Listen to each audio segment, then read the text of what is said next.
नमस्कार मित्रांनो, global online मराठीच्या युट्यूब चॅनलमध्ये तुमचं सर्वांचं स्वागत आहे. तर तुम्ही सर्वांनी कळालंच असेल तुम्हा सर्वांना, की काल जे सावित्रीबाई फुले विद्यापीठ आहे, त्यांनी काय केलेलं आहे, की एक परिपत्रक काढलंय. त्यामध्ये त्यांनी सांगितलं आहे 40वी जी सेट एक्झाम आहे, ती अ, 4 मे 2025 रोजी आयोजित करण्यात येईल, असं सांगितलेलं आहे आणि ती एक्झाम जी असेल, ती पारंपरिक पद्धतीनेच असेल. अगोदर त्यांनी सांगितलं होतं की ती ऑनलाईन मेथडने होईल. मात्र त्यांनी आता काय केलं, पारंपरिक पद्धतीनंच घेणार असं ठरवलेलं आहे. ह्याच्यामध्ये परत तुमचे फॉर्म जे आहेत, जानेवारीच्या फर्स्ट वीक किंवा सेकंड वीक मध्ये ॲप्लिकेशन फॉर्म रिलीज होतील. तर आता अ, आपण बघू शकतो की एक्झामला जर हार्डली पकडलं रफली फक्त 120 दिवस राहिलेत. तर 120 दिवसामध्ये सर्व तुम्हाला सिलॅबस कव्हर करायचा आहे. तुम्ही जर स्वतः करत असाल, सेल्फ स्टडी करत असाल, तर चांगलं आहे. मात्र तुम्हाला जर एक प्रॉपर गाईडन्स असेल, तर तुम्ही ही एक्झाम क्वालिफाय करण्याचे चान्सेस वाढतात. तर ह्याचसाठी ग्लोबल ऑनलाईन मराठीने अ, आपल्या सर्वांसाठी बॅच घेऊन आलेले आहे. बॅचेस घेऊन आलेले आहेत. त्याच्यामध्ये लाईफ सायन्सेस म्हणजे पेपर 2 पण कव्हर केला जाईल आणि पेपर 1 पण कव्हर केला जाईल. तर ह्या बॅचेसची जे फीचर असतील ते काय आहेत, की तुम्ही ही बॅच का का जॉइन केली पाहिजे? त्याच्यासाठी जे वैशिष्ट्य आहेत या बॅचची, पहिलं तर सर्व जे सिलॅबस आहे, ते कव्हर केला जाईल 120 दिवसामध्ये. त्याच्यानंतर जी लर्निंग असेल ती सिम्प्लिफाईड असेल. तुम्हाला एखादी गोष्ट जर म्हणजे एखादी कन्सेप्ट जर समजली नाही, तर ती कन्सेप्ट तुम्ही परत कधी पण विचारू शकता. त्याच्यानंतर एक्झाम प्रॅक्टिस सर्वात महत्त्वाचं कोणत्याही एक्झामसाठी काय असते प्रॅक्टिस महत्त्वाची असते. तुम्ही सर्व जरी सिलॅबस जरी कव्हर केला आणि तुमची प्रॅक्टिसच झाली नसेल, तुम्हाला पेपरच कसा अटेम्प्ट करायचा असेल, हे हे माहिती नसेल, तर मग तुमच्या म्हणजे सिलॅबस कव्हर केला, तुमच्या अभ्यासाचं तिथं काही महत्त्व नसते.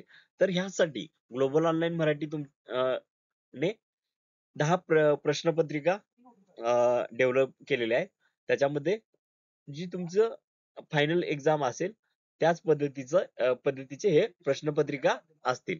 त्याच्यानंतर तुम्हाला युनिट वाईज टेस्ट पण भेटतील आणि आठवड्यामध्ये जे तुमचे क्लासेस होतील, त्या सर्वांवर पण वीकली टेस्ट होतील. आपण ह्याच्यामध्ये सर्वात जास्त महत्त्व प्रॅक्टिसला दिलं आहे. कारण प्रॅक्टिसच नसेल, तर मग ते एक्झामच्या वेळेस तुम्हाला खूप कॉम्प्लेक्स होईल, अवघड जाईल. त्याच्यानंतर जी स्ट्रॅटेजी आहे, आम आमच्या जे जुने स्टुडंट्स जे आहेत, जुने विद्यार्थी आहेत, त्यांचे ते जे क्वालिफाईड झालेले आहेत सेट एक्झाम, तर त्यांचं पण तुम्हाला गाईडन्स भेटेल. मी स्वतः सेट, नेट, गेट हे सर्व एक्झाम क्वालिफाय झालेलं आहे. माझं तर मार्गदर्शन भेटेलच.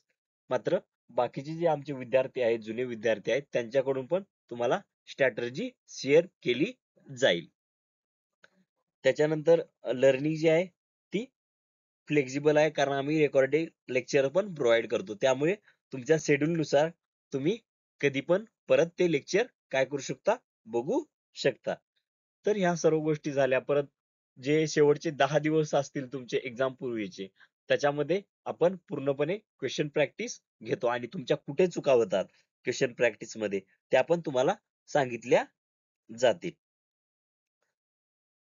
तर ह्या सर्व गोष्टी ह्या बॅचचे फीचर्स आहेत आणि बॅच जी आहे त्याच्यानंतर तुम्ही जर लाईफ सायन्स पेपर 2 साठी बॅच पर्चेस केलात, तर त्याच्यावर पेपर 1 ची जी बॅच असेल ती कंप्लीटली फ्री असेल. पेपर 1 साठी पण आपण पूर्ण सिलॅबस करून घेतो. पेपर 1 मध्ये पण तुम्हाला चांगले मार्क आले पाहिजे आणि पेपर 2 मध्ये पण चांगले मार्क आले पाहिजे. त्यासाठी वैयक्तिक लक्ष तुमच्याकडे दिलं जाते आणि फक्त ही आपलं जे गाईडन्स असेल ते एक्झाम पुरतंच नसेल. एक्झामच्या नंतर पण जे तुम्हाला गाईडन्स लागेल पी-एच-डी ॲडमिशनसाठी, सेट नंतर कुठे जॉब करायचा, जॉब अपॉर्च्युनिटीज काय असतील, या सर्वांसाठी पण आपल्याकडून मार्गदर्शन केलं जाईल. तर तुम्हाला जर कोर्स एनरोल करायचा असेल, जो की 1/1 2025 पासून सुरू होईल. आता 2-3 दिवसातच बॅचेस आपल्या सुरू होतील. तर साठी तुम्ही आपल्या दिलेल्या नंबरवर कॉन्टॅक्ट करू शकता आणि आता सध्या जे आहे स्पेशल ऑफरमध्ये कोर्सेस अवेलेबल आहेत आपले. जर आता लगेच तुम्ही जर पर्चेस केला तर पेपर 2 सोबत पेपर 1 पण फ्री येईल आणि जे ऑलरेडी प्राइस आहे त्याच्यामध्ये पण तुम्हाला डिस्काउंट भेटेल. तर लवकरात लवकर आपली सीट रिझर्व्ह करा. कारण सेटसाठी खूप दिवस कमी राहिलेले आहेत आणि जेवढं लवकर सुरू कराल तुम्ही, तेवढं गोष्टी सोप्या जातील. तर धन्यवाद. आपण 1 तारखेच्या बॅचमध्ये भेटूया. थँक